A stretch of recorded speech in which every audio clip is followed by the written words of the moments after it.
Bagaimana adab membaca Al-Quran mempengaruhi mental dan spiritual? Dan apakah membaca Al-Quran secara konsisten dapat meningkatkan kesadaran diri dan mengendalikan emosi? Yang ketiga, lalu bagaimana Al-Quran dapat membantu mengatasi masalah kejiwaan? Jadi yang pertama terkait dengan mental dan spiritual, kedua kesadaran dan emosi dan kejiwaan. Ada dua sisi pada Al-Quran ini. Hmm. Satu sisi Al-Quran itu menjadi penyembuh. Wa nazilu minal Qur'ani ma huwa syifa wa rahmatul lil mu'minin.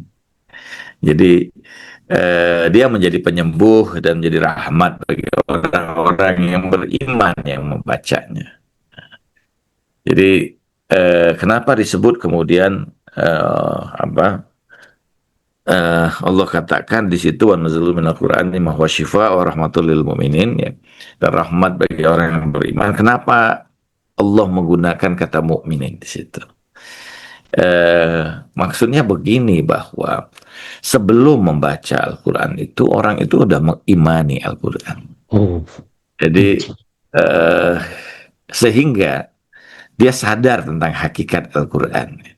Sehingga Hmm. ketika Al-Quran itu dibaca dengan penuh kemudian keimanan pada dirinya terhadap ayat-ayat Al-Quran yang dibaca itu, penuh dengan keyakinan atas ayat-ayat yang dibaca itu, ya, maka Al-Quran itu akan berefek pada dirinya.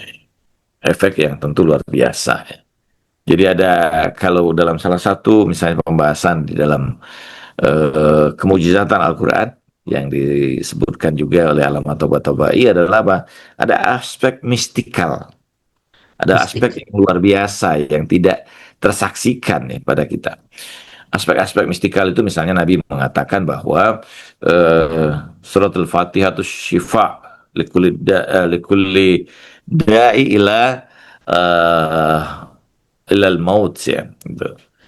Nabi mengatakan bahwa Al-Fatihah itu obat, penyembuh, kecuali pada kematian.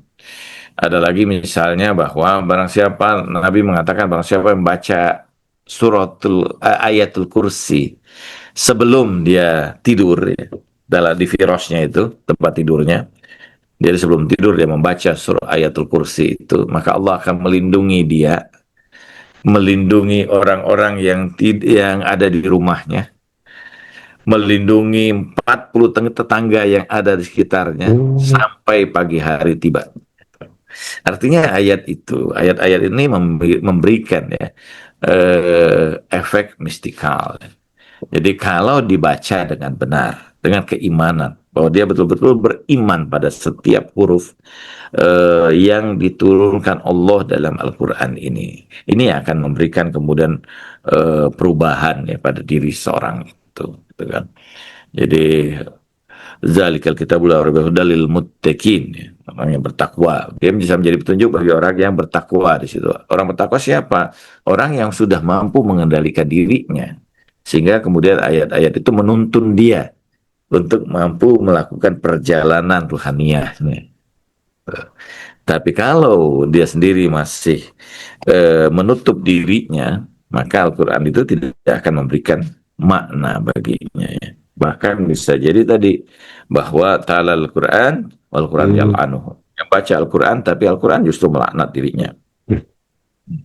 Dan karena itu kita tentu ada pada nanti insya Allah kita akan lanjutkan, ya, pada pertemuan kita berikutnya, bahwa ayat-ayat Al-Quran itu memberikan kemudian tuntunan-tuntunan ketika adab-adab dalam adab-adab terhadap Al-Quran itu kita jaga, ya, gitu.